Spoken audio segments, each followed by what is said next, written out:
Nigeria's electoral system has long relied on multi-day elections with presidential, National Assembly, governorship and state assembly polls held on different dates.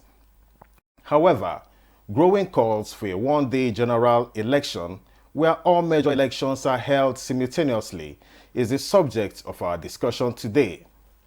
Proponents argue that this approach could reduce election costs, minimize voter fatigue, boost turnout, and streamline logistics for both INEC and security agencies. On the other hand, critics warn that conducting all elections in one day could overwhelm the system, stretch resources thin, and compromise the quality of electoral administration. Concerns around ballot complexity, result collation, and potential voter confusion remain key considerations as Nigeria explores new pathways for electoral reform. The big question is, can a one-day election enhance credibility and simplify the process? Or will it overwhelm the system and create new challenges for democracy? I am Ekene Ndulwe. Welcome to Electoral Reform Half Hour on NTA News 24 Abuja. This program is brought to you by the Peering Advocacy and Advancement Center in Africa, PAACA, with support from the MacArthur Foundation. Our guest tonight is Friday Odeh. He is the Country Director of Accountability Lab Nigeria and a results-driven development professional committed to advancing human development and driving meaningful social impact. His diverse background covers governance, accountability, child protection, gender equality, and promoting inclusive decision-making for women and persons with disabilities. He is empowering young people and revolutionizing governance practices in Nigeria by fostering a strong culture of transparency and accountability. Welcome to the program. Thank you very much. All right, sir. Okay. You are the country director for Accountability Lab Nigeria. We know that your organization has been so much involved in promoting civic participation and governance and all that. Okay, for our first question now, we'd like to know how the lab is contributing to national discourse on electoral reform. That is the focus of our discussion. What have you been doing in terms of advocacies for electoral reforms? So thank you very much and good evening, Nigerians. This is a chance. Thanks for inviting me over as well. For Accountability Lab, one of the things we exist to do is to make governance work for people everywhere we operate in. We operate in over 8 to 10 countries thereabouts in Africa and Asia. But what the Accountability Lab does, like you mentioned, is also to understand how we can engage more marginalized people, more underserved people, and underrepresented groups in governance processes. And the election stands as one of the foremost places where people get to engage, to cast their ballots, to also engage in their civic duty. What the Accountability Lab has been doing over the years is also to support young people, mostly creatives. Why I say creatives, we focus more on people who are not normally targeted in governance conversation. And what this means for us is about the creatives, like the music artists, people who don't even understand what governance is. So we try to break the technical conversations into bits and pieces which they understand. So that helps them participate in governance process. And the election is one of it. In 2019, we ran a campaign called Voice to Represent, which is shortly Voice to Rep. In that training, we also found out that young people didn't even understand what it means, what budgeting means, and how roads are being built, how schools are being built, and how they should participate in these processes. So through that program and training, we were able to help them understand why they should vote, right? And I think during that program in 2019, which we've been running for the past few years now, also engage A-list artists. These are top music artists who have been used in campaign processes in previous years. So if you find out at most of these election periods, music artists are in the forefront campaigning because of their large audience. So some people sing songs some people campaign in terms of those political actors, But so we found that a very good platform to engage people, to also speak about issues that concern them. So when they go to the polling units, they understand how to vote right. So Voice to Rep is one of those campaigns, and also using the Freedom of Information Act, we've been able to engage with INEC to help people understand the breakdown of their budget and their processes and how they engage practically in logistics in election processes. So those two things are basically how we break this information, which are technical, for some people at the grassroots to help them understand why they should participate actively and vote right. Okay, so in terms of measurements, the impact of what you've been doing, how does that pan out? I think for one of the A-list artists and some of the young people, I've been able to also introduce their peers. So it's not basic, it's Accountability Lab sharing knowledge with young people, and they're also affecting their peers in their communities and also telling them why they should participate. I mean, it's not been a straight road, but one key thing we found out in 2019, before the 2023 elections, one of the A-list artists who said he has been used by political actors in those days also gave his own commitment at that training to say, young people, I've been doing this previously. I mean, I've been paid to campaign for this political party and this political actor. But now I've seen the need for us to build Nigeria together. So that kind of impact for us, we count it very useful to see that there's a shift for people who have influence to also educate their peers. Sort of is like cascading what he learned from you guys down to the grassroots. Okay, let's come to our focus for today. We are talking about a single-day election. Okay, looking at the advocacies around this, do you think that Nigeria's electoral system has the required infrastructure to sustain this kind of reform? For me, it's a strong no. Very, very strong no, because we've seen from the past 2 to 3 elections, 2023, 2019, 2015, we can see what the sharp downturn of voters' turnout has done.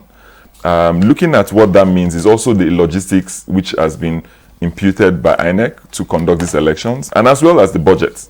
I mean, a one-day election for me will not give us what we want. I mean, we've seen it takes INEC conducts several elections over the years.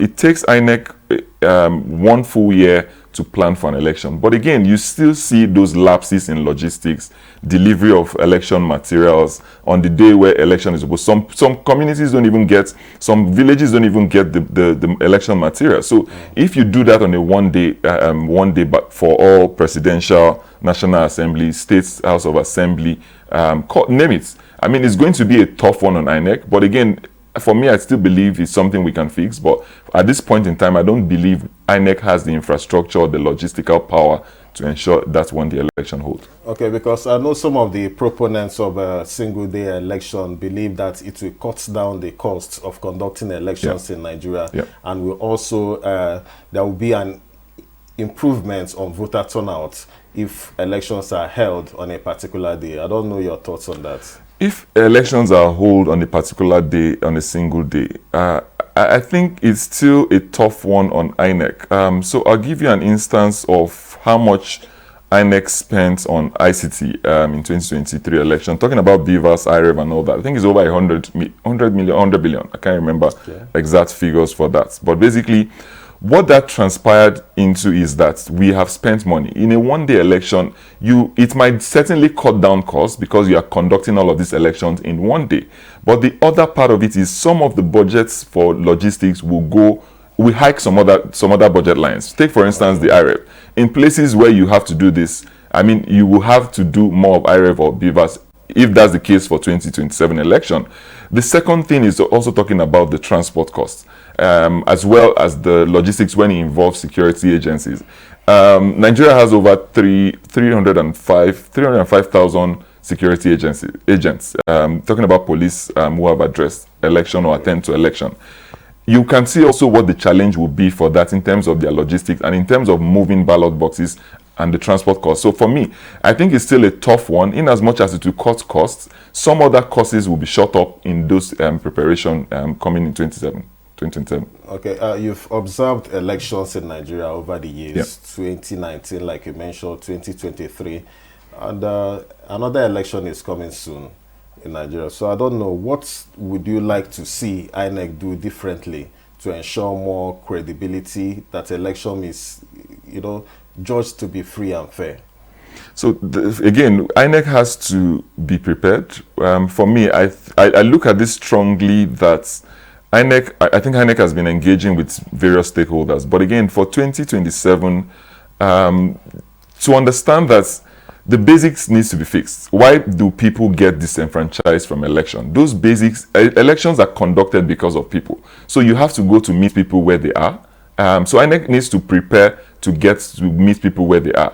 I mean, in doing that, you have to also figure out how election conducted, not just by technology, not just by paper-based voting, but also understanding that we have to build a path for the ad hoc workers for INEC.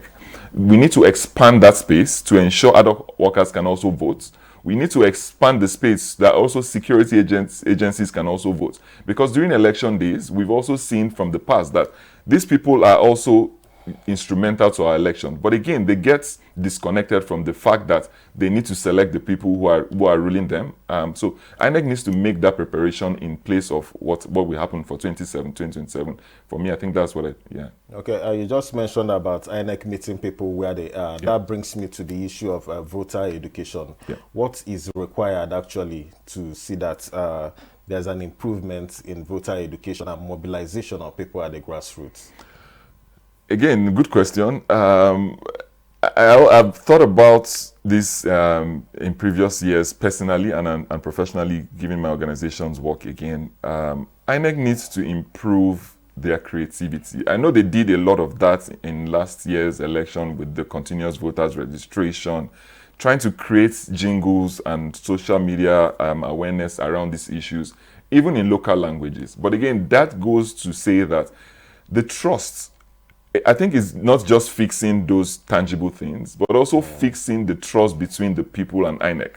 When we say free, fair, and credible elections, those words every year begin to depreciate, because the meaning to some people is like a cliche. It's like a cliche. But again, if I'm able to trust INEC and trust their delivery and their judgment and their coordination of their elections, I mean, people will see that, oh, we need to go out because they are doing the right thing. So no matter how you try to create jingles, every awareness that you need to do in local languages, meet people where they are. But again, that trust needs to be built for people to show up. So I think that's one thing INEC needs to do within themselves, and not just necessarily people. The people needs to see that trust, that there's a change, and when I vote, my vote will count. Okay, talking about trust, that also brings up the issue of misinformation and disinformation during election periods. We see that a lot. We see people coming up with so many fake news, fake stories all over. How do we combat this kind of misinformation during electioneering period? So I was in a meeting some few days ago, and this conversation also came up. Like most people must have noticed what is going on with AI.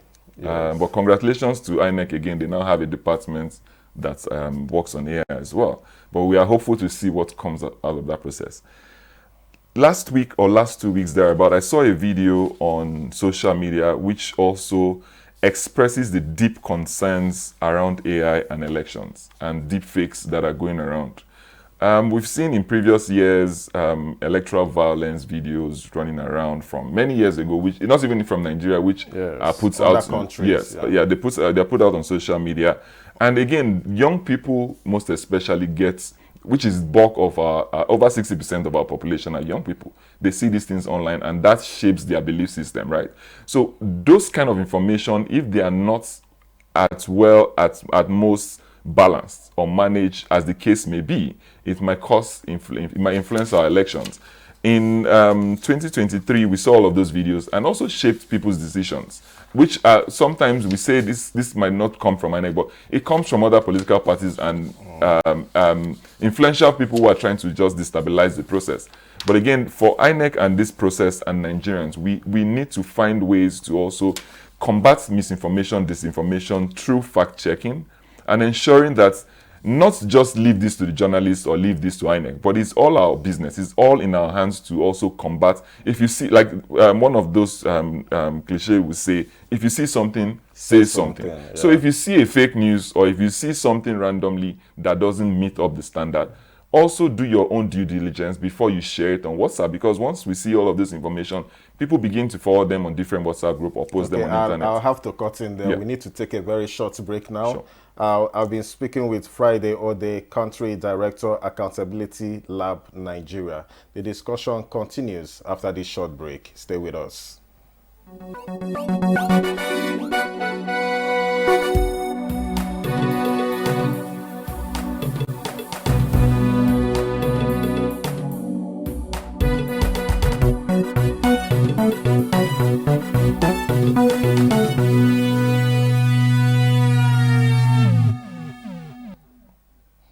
Glad to have you back. We are still speaking on one-day election in Nigeria, opportunity or overload. My guest has been Friday Odeh, Country Director, Accountability Lab, Nigeria. Before we went on that break, we were talking about AI and how to check misinformation and disinformation. I would like you to wrap your thoughts on that before we move ahead. So, I mean, my thoughts would be that we all have to take that responsibility, because it spreads like wildfire. I've seen a couple of videos that I myself cannot even tell if it was AI or deepfake or AI generated or misinformation. But again, seeing how clean these videos have been done in recent times with AI, I think everybody needs to be concerned and take it upon themselves as a burden to also fact check. And before you share any information on any social media platform, please do your due diligence and fact check, so you don't share or spread rumors, because sometimes this information gets to people in the rural areas who don't even have access, and they don't even understand the technology. They don't even know how to check whether it's true basically, or false. once they get it, they buy into that knowledge, and it affects their decision in terms of either going out to vote or in terms of who to vote. Okay. Earlier you mentioned your concerns about having a single-day election, talking about having the necessary infrastructure to do that. I don't know if you are part of the advocacies for a single-day election or you are against. So I'd like to get your general overview on that. My general overview for the one-day election, like I said initially, for me, my overview is no. I wouldn't support a one-day election, basically because of what we have seen over the years with INEC. INEC has the capacity, yes, but do they have the infrastructure? Some people will argue the fact that they don't even have the capacity to conduct that election on one day, because I can't remember the figures of what we have, but ad hoc staff for the last election was over 1 million, thereabouts. I can't remember, I've forgotten the figure for INEC. But again, the capacity for that process, for a one-day election, talking about 5 different key positions, from the president to House of Rep, the state House of Assembly to gubernatorial elections, I think is a lot, because it also looks at the logistics down to the rural areas. Some places don't get to vote. Some places don't get electoral material. So it's important that INEC also puts all of this into consideration. In places where they get electoral materials, you also find it concerning where I've also I lost the figures for that again. For the ballot sheets, I think 12 I can't remember how many was destroyed, because people struggle to identify their candidates. People struggle to identify the political parties they want to vote for. So imagine you give them 5 sheets of paper for 5 different electoral positions. People will struggle. At the end of the day, what we will see is invalid votes, because people struggle to strike through. So on a one-day election, these are some of the considerations which you also have to think through. And the time taken, because again, we all say that elections will close at 2 p.m., but elections don't start in some places till after 2 p.m. So how much time do you think people will have? So for me, I'm on the side of early voting, which says that you have to make a plan for the people and meet the people where they are and help them understand all of these practices. Otherwise, will cost more. I mean, it's also good to have that experience, but I mean, this is not the time for us to take on those kind of experiences to learn lessons that we don't want to come back, because it will cause, for me, I think it will cause more disenfranchisement of voters in these elections. Anyway, but talking about some of the things you mentioned, they talked about logistics, people having invalid votes as a result of multiple ballot papers.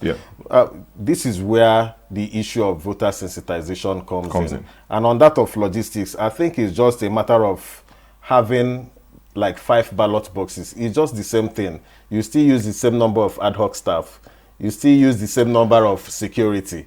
That's where the issue of costs, cutting costs for the election comes in as well. I think it has its own advantages. No, I agree with you. It has its own advantages, but I'm saying again, it has its own advantage. But also therefore, understand issue of closing time for election. We've had the elections where time has been extended. So that's what I'm saying. Those provisions needs to be made clear before we get into those spaces. I'm also saying that why this is also a good approach. I'm also saying that no matter if you think about cutting costs, it's my cut costs, yes, but be also sure that in some other places the exposure will also increase prices and costs for other budget items.